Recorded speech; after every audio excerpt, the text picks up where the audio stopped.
Guy Benson for townhall.com, and I'm joined by the RNC chairman, Reince Priebus. You got it. It's a tough name, buddy. It's especially the way it's spelled. You said there's like a story. What's the origin of the name? I always tell people, my name's what happens when a Greek and a German get married. Okay? It's like a clash of cultures. So actually half of my family, my mother's side of the family, lives in Greece. So you want to talk about knowing what a debt window and a spending problem firsthand.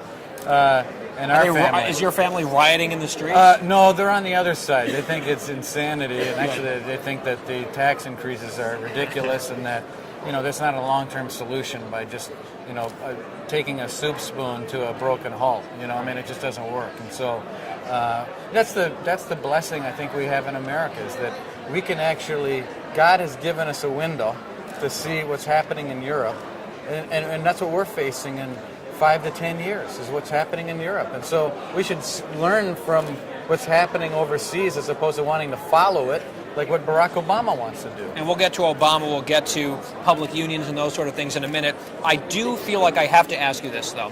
There's a lot of people watching right now at townhall.com, hardcore, grassroots conservatives, who look at the RNC chairman, they look at the Republican National Committee, and they say, this man, fairly or unfairly, represents the establishment. They go back to the New York race. Didi Scozafava, I know, was the previous chairman. They go back to Charlie Crist, even though that was the NRSC. There's a sense that if they're going to put their money somewhere, the RNC is the establishment, and they're not doing enough, and so they don't. Maybe it's not open hostility. It might not be revile, but there might be a trust deficit.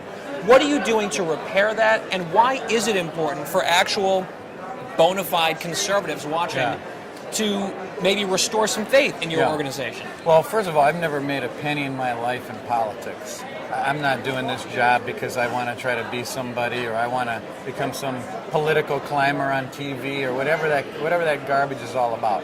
I ran not because I've got some great concern about the future of the Republican Party. I love the party, of course, but I ran because I believe that this president's going to destroy this country. And the reality is that without a functional, operational RNC that has lots of money, we can't beat Obama. It's just not possible. Why? Why is because that? under the campaign finance laws, there's only one entity in America, only one, that can take the money that we raise and legally combine it and coordinate it with a presidential nominee. That's why Barack Obama's out every night with the Democratic National Committee raising $30,800 to the DNC, $5,000 to Obama for America, because under the law, DNC money is Obama money, and our money is fire Obama money. And unless we just come to grips with the law and the reality that you need to have a functional RNC in order to win, that's important. And what does the money go towards? If people are donating to the RNC, and this is not an infomercial for that, but if people are going to do that, where's that money going? Because people want to say, all right, I love what you're saying, I want to fire Obama. How specifically is my $25 or whatever going to go help fire him? Well, for example, in the state of Wisconsin, we have obviously Scott Walker in a recall. Yes. Right, Scott Walker in a recall, and we're going to be a targeted state. Well, you need to know who to send absentee ballots to. Well, how do you figure that out? The way you figure that out are a lot of ways. You have consumer data, you have magazine subscriptions, you have voter history. You have so many things that you put into a system. It's very expensive.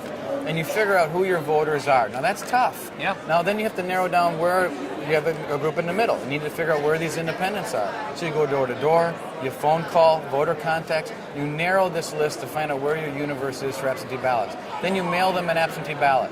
Now there's a computer system hooked up to every single municipal clerk in Wisconsin, so I can find out whether Guy sent in his ballot. And if Guy didn't send in his ballot, every morning I check, I call you on week 1. I call you on week 2. I knock on your door on week 3. The fact of the matter is, the Republican Party is the sweat equity in the army on the ground. And let me just say this on the conservative movement.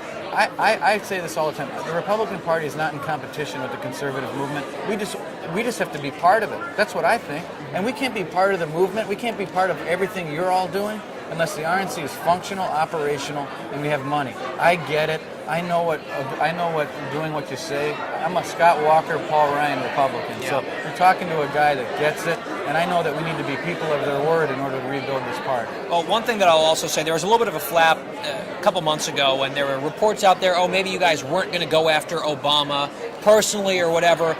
I will say, having seen some of the ads you're already running in web videos, it's not the case. It seems like you have a treasure trove of this guy's words. Well- It's just like a slow bleed, and I hope there's a lot more of that to come, and that it'll hit not just the web but the airwaves. Is that something we can expect? Yeah, absolutely. I mean, I've been very clear that there's not going to be any stone unturned. I have no problem with tearing the bark off of any liberal like Barack Obama that's destroying this country economically at all. And in fact, like you said, if you've seen our ads, we're not poking around the edges. Mm-hmm. Where that came from was one pollster's opinion on a phone call that we do once a week or once every other week that said, for some independents that for whatever reason we can't get to, use Obama's words, use the standards that Barack Obama said for himself, the things he promised to do, Right. cut the deficit in half, get the debt under control. Remember, it was unpatriotic to add $4 trillion of debt. Right. He added $4.5 Healthcare trillion. cost curve down. Healthcare There's cost. just a long list. I'm not going to cozy up with lobbyists. He hired 100 of them. The point was, use Barack Obama's words and hammer that over and over and over again, and you'll convince a certain amount of people that he shouldn't be reelected, and that kind of got blown out of proportion. We've been told about the fundraising juggernaut on the Democrat side of Barack Obama, maybe $1 billion. There is a story that now he's flip-flopping on super PACs because he's worried about money. Does that mean, is that good news from your perspective in terms of what you guys are actually bringing in? How's your fundraising look right now vis-a-vis Debbie Wasserman Schultz's team? Well, first of all, the president's flip-flopping because he's a hypocrite. Because he said that, just like anything else, he said that he was going to be a different guy. He was going to be against super PACs even when it was tough, and now he's in favor of it. So we'll put that aside.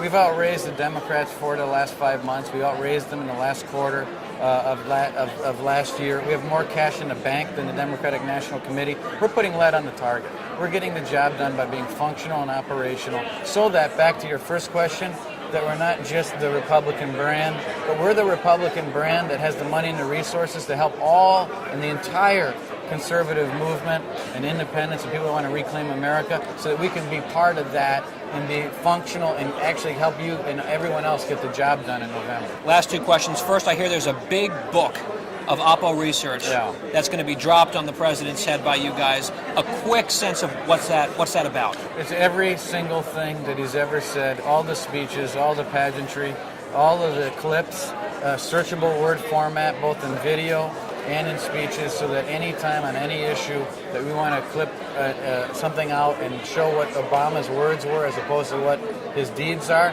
that we can do that. And it's searchable, it's all put together, it's an Searchable incredible online? product. Both. Okay. Yeah, Wow. both in print and online and through a searchable database. We've couple got the for best us. research department in America. No, you guys, at the RNC. yeah, I get the email blast, and there's a lot of good stuff in there. Shout out to Joe Pounder. Yeah, I just have to say that. He is unbelievable. Last He's Marco's question. old guy. So Oh, he's a he's Rubio guy. Yeah. Oh, I did not know that. And I went to Oh, law school with Marco too. So Marco's putting his handprints everywhere. Good. Last question.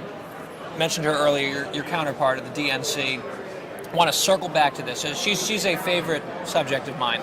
Okay. If you're familiar at all with my work, she at an event talking about Gabby Giffords a few weeks ago again repeated this slander that somehow the shooting in Tucson was related to Tea Party rhetoric or something like that. Set aside all the Occupy stuff. Set aside all the absurd rhetoric coming from Democrats, Republicans aiding and abetting rape and murder for opposing the stimulus, all the craziness of the new tone.